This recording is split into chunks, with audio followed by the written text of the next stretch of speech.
សម្រាប់កៅអៀបិទពជាកណើតនេះគឺមានមកប្រអប់3ខែនិងមកប្រអប់1ខែ3ខែវាក្រាស់ជាងខ្ញុំប្រើខ្លួនឯងផ្ទាល់គឺប្រើមកប្រអប់3ខែអញ្ចឹងយើងបើកប្រអប់មកនៅក្នុងហ្នឹងគឺវាមាន3ដុំក្នុងមួយដុំសម្រាប់ប្រើ1ខែអញ្ចឹងសម្រាប់នៅក្នុងមួយដុំប្រើ1ខែហ្នឹងយើងដកតែមួយដុំមកប្រើមកពីទៀតយើងទុកទៅកន្លែងដែរកុំឲ្យត្រូវថ្ងៃត្រូវអីអញ្ចឹងឬក៏កន្លែងដែលមានសម្ងួតល្អ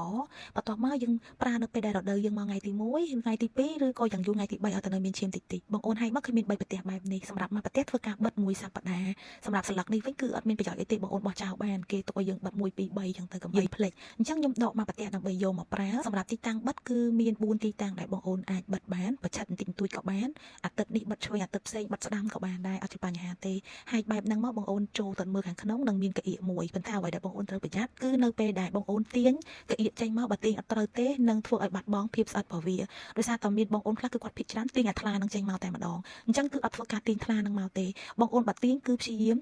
ទាញមកទាំងអស់កុំទាញបែបហ្នឹងណាឃើញបងអូនខ្លះគាត់ទាញថ្លានឹងចេញមកអញ្ចឹងអត់ទេបើបងអូនទាញគឺព្យាយាមប្រឡាត់អាកន្លែងសបកវានឹងមកឲ្យឃើញពណ៌ផ្កាឈូកនឹងឲ្យទាញមកទាំងអស់បែបនេះណាគឺទាញមកទាំងអស់បែបហ្នឹងទាញមកទាំងអស់បែបហ្នឹងគឺអត់កាត់បន្ថយភាពស្អិតទេព្រោះដៃយើងអត់បានទៅប៉ះចំកន្លែងស្អិតបងអូនឃើញហើយថ្លាហ្នឹងគឺនៅគ្របជាប់នៅលើភាពស្អិតដល់ដែរហើយសម្រាប់ការស្អិតរបស់កៅអៀកគឺស្អិតខ្លាំងដែលពេលយើងបិទទៅលើស្បែករបស់យើងគឺស្បិតទៅស្អិតជាប់ព្យាយាមបិទនៅចំទីតាំងដែលស្ងួតនិងកុំឲ្យត្រូវជាតិប្រេងឃើញអញ្ចឹងគឺបិទជាប់ណាហើយនៅពេលដែលយើងមកបិទនៅស្បែករបស់យើងហ្នឹងយើងធ្វើការកន្លែងណាដែលកុំឲ្យកកិតញឹកញាប់ដូចជាកន្លែងតាគៀកកន្លែងអីហ្នឹងរៀងអាសាកកិតញឹកញាប់គឺអាចនឹងរៀងឆាប់របូតហើយអញ្ចឹងសម្រាប់ខ្ញុំគឺបិទនៅលើដៃរបស់ខ្ញុំធ្វើការបិទនៅលើដៃរបស់ខ្ញុំហើយខ្ញុំបិទនៅខាងក្នុងបិទខាងក្រៅក៏បានដែរប៉ុន្តែបិទខាងក្រៅពេលវាចេញកែមខ្មៅគឺគេឃើញតែខ្ញុំពីច្រើនបិទខាងក្នុងកន្លែងហ្នឹងគឺស្ងួតជាងគេ